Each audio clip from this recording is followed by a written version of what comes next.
What's up, guitar players? Welcome to Easy Guitar Practice. Before I break down this strumming exercise, let me go ahead and review it for those of you who didn't get to see it on TikTok.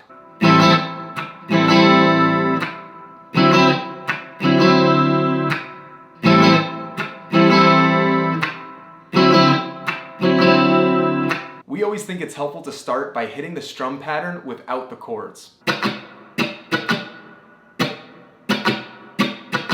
A big thing to work on is not stopping the movement of your hand and wrist even though you're not hitting the strings.